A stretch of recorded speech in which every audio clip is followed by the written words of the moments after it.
अब देखो next question जो हम जेई एडवांस सीरीज में लेके आ रहे हैं, ये जो क्वेश्चन है ये क्वेश्चन मैंने यहाँ पे शो किया है। और अगर इस क्वेश्चन की बात करें तो इस क्वेश्चन में कॉन्सेप्ट क्या लगने जा रहा है? इस क्वेश्चन में कॉन्सेप्ट लगने जा रहा है law of conservation of angular momentum का, और हमें कोई लॉजिक वहां पे यूज नहीं करना है। अब क्वेश्चन में क्या बोल रहा है? क्वेश्चन में बोल रहा है an almost inertia less plank. तो हमारे पास एक प्लैंक है जिसका खुद का कोई मास नहीं है। तो क्वेश्चन में क्या बोल रहा है? An almost inertia less plank A B can rotate about a stationary horizontal axle O. तो इस एक्सेल के अबाउट ये रॉड वहां पे क्या कर सकती है? रोटेट कर सकती है। Its end B rest on a platform where a small block of mass M is placed on it at a distance L from the axle as shown in figure. A bead of mass M naught dropped from a height H naught hits the platform near the end A at a distance L naught from the axle if all the collisions are perfectly elastic and every object is perfectly rigid. Find height H to which the block will rise. तो अब question में क्या बोल रहा है? Question में बोल रहा है कि हमारे पास यहां पे एक रॉड है, और ये जो भी रॉड है ये रॉड अपने इस पॉइंट के अबाउट रोटेट कर सकती है। और ये क्वेश्चन में गिवन है कि रॉड मासलेस है, तो रॉड को अगर यहां पे छोड़ दोगे तो रॉड ऐसी हॉरिजॉन्टल ही रहेगी। ये डिस्टेंस यहां पे दिया हुआ है L0, ये डिस्टेंस यहां पे दिया हुआ है L। इस एंड पे यहां पे एक ब्लॉक को लाके प्लेस किया गया है, इस ब्लॉक का मास M है, और ये रॉड को यहां पे एक सपोर्ट पे भी लाके प्लेस किया गया है। अच्छा, सपोर्ट की जरूरत क्यों पड़ रही है? वैसे तो अगर रॉड मासलेस है, रॉड को तुम कहीं पे भी लाके हिंच करोगे रॉड रेस्ट में ही रहेगी, लेकिन जैसे ही लोड को लाके प्लेस करोगे तो रॉड का ये नीचे जाने की कोशिश करेगा, और उसको बैलेंस करने के लिए यहां पे हमें किसकी जरूरत पड़ रही है? सपोर्ट की जरूरत पड़ रही है। अब यहां पे एक बॉल है, बॉल का मास M0 है। इस बॉल को हमने H0 हाइट से वहां पे क्या किया है? ड्रॉप किया। तो कुछ टाइम बाद ये बॉल इसको हिट करने वाली है, और मान लो जब ये बॉल इसको हिट करने वाली है तो इसकी वेलोसिटी V0 है, और V0 की वैल्यू एनर्जी कंजर्वेशन से कितनी निकल के आएगी? √2gh निकल के आएगी, नहीं निकल के आएगी वहां पे? अच्छा, अब जब ये बॉल इस रॉड से टकराने जा रही है तो उस टाइम पे हम क्या कर रहे हैं? उस टाइम पे हम rod plus particle plus block, इस पूरे को हम मान रहे हैं सिस्टम। जिस टाइम पे देखो पार्टिकल को, बॉल को यहां पे हमने रिलीज किया है, कुछ टाइम बाद बॉल इस रॉड से क्या हो रही है? टकराने जा रही है। और हमें यह मालूम है कि कोलिजन के टाइम पे जब ये बॉल इससे टकराएगी तो बॉल रॉड के ऊपर इंपल्सिव फोर्स लगाएगी, रॉड भी बॉल के ऊपर इंपल्सिव फोर्स लगाएगी, लेकिन ये फोर्स इंटरनल है। तो इंटरनल फोर्स को तो हम नेग्लेक्ट कर सकते हैं। अब एक्सटर्नल फोर्स वहां पे क्या है? तो एक्सटर्नल फोर्स वहां पे ग्रेविटेशनल फोर्स है। इसका भी ग्रेविटेशनल फोर्स होगा, इसका भी वहां पे ग्रेविटेशनल फोर्स होगा, साथ में सपोर्ट की वहां पे क्या होगी? नॉर्मल भी होगी।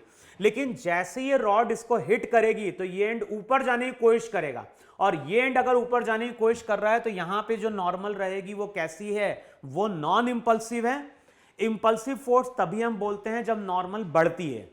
तो यहां पे इंपल्सिव फोर्स होगा, यहां पे नॉन इंपल्सिव फोर्स होगा, और कोलिजन के टाइम पे हम नॉन इंपल्सिव फोर्स को क्या कर सकते हैं? नेग्लेक्ट कर सकते हैं। तो ग्रेविटेशन को नेग्लेक्ट कर दो कोलिजन के टाइम पे, इस साइड की नॉर्मल को भी हम क्या करेंगे? नेग्लेक्ट करेंगे, क्योंकि वो नॉन इंपल्सिव है। लेकिन पार्टिकल और इसके बीच की जो नॉर्मल रहेगी वो हमारी क्या होगी? इंपल्सिव होगी, लेकिन वो इंटरनल है। अब बताओ, इस एक्सिस के अबाउट अगर देखेंगे, इस एक्सिस के अबाउट अगर तुम देखोगे तो हमने क्या बोला है? कोलिजन के जस्ट पहले और कोलिजन के जस्ट बाद अगर देखोगे तो जो भी नॉन इंपल्सिव फोर्स है उसको हमने नेग्लेक्ट कर दिया। इंपल्सिव फोर्स का टॉर्क वहां पे क्या हो गया? कैंसिल आउट हो गया। पार्टिकल पे अगर ऊपर बनेगा तो बॉल पे बॉल पे अगर ऊपर बनेगा तो रॉड पे नीचे बनेगा, तो दोनों का टॉर्क वहां पे क्या होगा, कैंसिल आउट हो जाएगा। तो इस एक्सिस के अबाउट अगर देखोगे तो टॉर्क वहां पे जीरो है, और टॉर्क अगर जीरो है तो जस्ट बिफोर कोलिजन और just after collision angular momentum वहां पे क्या करो, कंजर्व कराओ।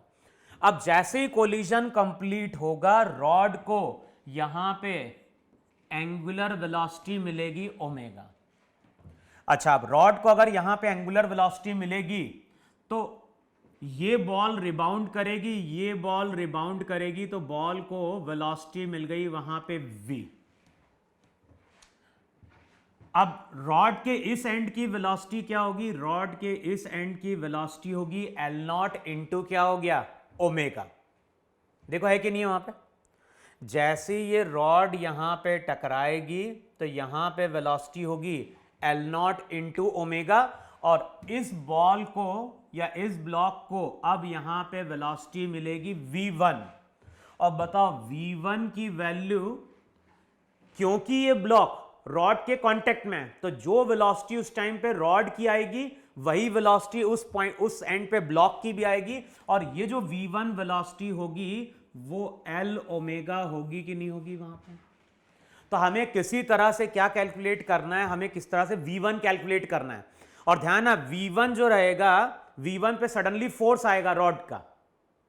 v1 पे अगर देखोगे तो जो ब्लॉक है, जैसे ये पार्टिकल रॉड से टकराएगा, रॉड क्या होगी, रॉड ब्लॉक को क्या होगी, सडनली फोर्स देगी, जिसके कारण ब्लॉक को वेलोसिटी मिलेगी v1, और इसी वेलोसिटी के कारण ये ब्लॉक h हाइट क्या कर रहा होगा, गेन कर रहा होगा।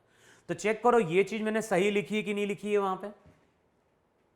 अच्छा, अब तुम ये बताओ मुझे यहां पे कि एंगुलर मोमेंटम क्या लिखेंगे इस एक्सिस के अबाउट। अगर एंगुलर मोमेंटम लिखने जा रहे हो तो यहां पे एंटी क्लॉकवाइज को पॉजिटिव मान लो, क्लॉकवाइज को नेगेटिव मान लो, तो एंटी क्लॉकवाइज पॉजिटिव। तो इनिशियली जो मोमेंटम लिखोगे वो तुमने यही लिखा कि नहीं लिखा, m naught v naught into l naught, ये हो गया एंटी क्लॉकवाइज। अच्छा, अब रॉड का कोई एंगुलर मोमेंटम होगा क्या, रॉड का एंगुलर मोमेंटम आई ओमेगा होता है, लेकिन रॉड का कोई मास ही नहीं है, तो रॉड का एंगुलर मोमेंटम तो होगा नहीं, ब्लॉक का उसी डायरेक्शन में होगा। तो ये हो जाएगा m v one into l. Ball जब रिबाउंड करेगी तो उसका वहां पे क्लॉकवाइज आएगा, तो क्लॉकवाइज को नेगेटिव लिखोगे तो यहां पे लिखोगे minus m naught into v into l naught. Check करो ये इक्वेशन 1 होगी कि नहीं होगी वहां पे। तो एक तो हमने क्या किया, इस पॉइंट के अबाउट एंगुलर मोमेंटम कंजर्व करवाया, एंगुलर मोमेंटम में ब्लॉक का आएगा और साथ में वहां पे बॉल का आएगा, रॉड का तो क्या हो जाएगा, जीरो। अब दूसरी प्रॉपर्टी हमें क्या यूज करनी है, दूसरी प्रॉपर्टी हमें यूज करनी है कि coefficient of restitution, collision perfectly elastic है तो E1 है। अब कोलिजन इस पॉइंट पे हो रहा है, अब बताओ velocity of approach, velocity of separation upon velocity approach, तो वेलोसिटी ऑफ सेपरेशन क्या हो गया, v plus l naught omega, और वेलोसिटी ऑफ अप्रोच कितना हो गया, v नॉट। तो नेक्स्ट रिजल्ट क्या निकल के आ गया, नेक्स्ट रिजल्ट निकल के आ गया v naught equals to v plus l naught into omega.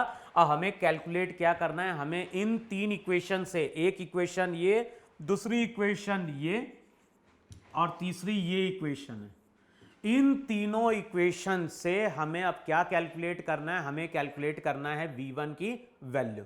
तो सबसे पहले यहां पे लिखो v naught equals to v plus l naught. Omega की जगह क्या लिखोगे, ओमेगा की जगह लिखोगे v1 बाय एल, ओमेगा की जगह लिख दिया, वहां पे क्या हो गया v1 बाय एल। हमें किसकी वैल्यू एलिमिनेट करनी है, हमें वैल्यू एलिमिनेट करनी है v की। तो इक्वेशन क्या हो जाएगी, इक्वेशन हो जाएगी m naught v naught l naught, यहां पे हो जाएगा m v one l minus m naught l naught, m naught l naught. अब v की जगह क्या लिखोगे, v की जगह लिखोगे वहां पे v naught minus v1 L naught by L। देखो है कि नहीं है वहां पे। अब अगले स्टेप में अगर तुम इसको सिंप्लीफाई करोगे तो m naught v naught L naught m v1 L, यहां पे लेके जाओगे तो minus m not L naught v naught, minus minus क्या हो गया प्लस, तो ये हो जाएगा m not L not square v1 by L। Check करो बन रहा है कि नहीं बन रहा है। m नॉट इक्वेशन आ जाएगी m naught minus minus plus, तो m not L not square v1 by L, इसको इधर लेके आओगे तो रिजल्ट हो जाएगा 2m not v naught L not. देखो है कि नहीं वहां पे। यहां पे एलसीएम ले लो, v1 कॉमन लोगे तो ये हो जाएगा ml square plus m not L not square into L। देखो आएगा कि नहीं आएगा इतना वहां पे, यही कि नहीं है वहां पे। अब यहां से चेक करो v1 की वैल्यू कितनी है, तो v1 जो आएगा वो आ जाएगा वहां पे 2m not v naught L not L, 2m not v naught L not L upon हो जाएगा वहां पे ml square plus m not L not square. देखो है कि नहीं वहां पे। अच्छा अब इस ब्लॉक को जब v1 वेलोसिटी मिलेगी तो ये ब्लॉक यहां पे कुछ हाइट गेन करेगा h। अब h अगर कैलकुलेट करना है तो फॉर्मूला यूज करोगे v1 square minus 2gh final velocity, तो जो भी h रहेगा वो हो जाएगा v1 स्क्वायर बाय 2g। तो h अगर कैलकुलेट करना है तो अब क्या करोगे, h अगर कैलकुलेट करना है तो हम वहां पे क्या करेंगे 1 बाय 2g, v1 का स्क्वायर, तो v1 का स्क्वायर हो जाएगा 4m not square L not square L square, v not का स्क्वायर हो जाएगा 2gh not upon ml square plus m not L not square, 2g cancel out होगा और जो भी h हाइट आती है वो यहां पे क्या होगी, वो यहां पे होगी 4 टाइम्स h नॉट, ब्रैकेट में जाएगा m not L not L का होल स्क्वायर अपॉन ये हो जाएगा ml square plus m not L not square. अच्छा इसका होल स्क्वायर है ना, तो यहां पे v1 का स्क्वायर, तो ये भी स्क्वायर आएगा, ये भी स्क्वायर आएगा। अब चेक करना जो आंसर निकल के आता है वो आंसर कुछ इस तरह से निकल के आ रहा है 4h not m not L not का whole square upon ml square plus m not L not square का होल स्क्वायर, यही तुम्हारा आंसर है। और ध्यान रखना है इस तरह का क्वेश्चन IIT में 90s में पूछा जा चुका है। तो तुम एक बार 2000 के पहले अगर क्वेश्चन चेक करोगे, सब्जेक्टिव में क्वेश्चन पूछा गया था, रॉड थी, रॉड हमारी किसी पॉइंट के अबाउट हिंज थी, उसके ऊपर एक इंसेक्ट आके गिरता है और उसके बाद कुछ रॉड रोटेट करती है, ऐसा कुछ क्वेश्चन है। तो वहां पे भी लॉजिक यही था कि कोलिजन के जस्ट पहले और कोलिजन के जस्ट बाद हम नॉन इंपल्सिव फोर्स को नेग्लेक्ट करते हुए एंगुलर मोमेंटम कंजर्व कर देते हैं और वहां पे आंसर क्या होता है, निकल के आ जाता है। तो जो भी क्वेश्चन है, क्वेश्चन में कैलकुलेशन है, कॉन्सेप्ट केवल यही है कि नॉन इंपल्सिव फोर्स को नेग्लेक्ट कर देते हैं तो उस केस में हम मोमेंटम क्या करवा पाएंगे, उस केस में हम मोमेंटम वहां पे एंगुलर मोमेंटम वहां पे हम कंजर्व करवा पाएंगे। तो एक बार कैलकुलेशन चेक करके देख लेना कि सही है कि नहीं है वहां पे, और एक बार कॉन्सेप्ट भी तुम लोग देख लो कि तुम्हें कॉन्सेप्ट समझ में आ रहा है कि नहीं समझ में आ रहा है। तो नोट डाउन कर लो इसको वहां पे।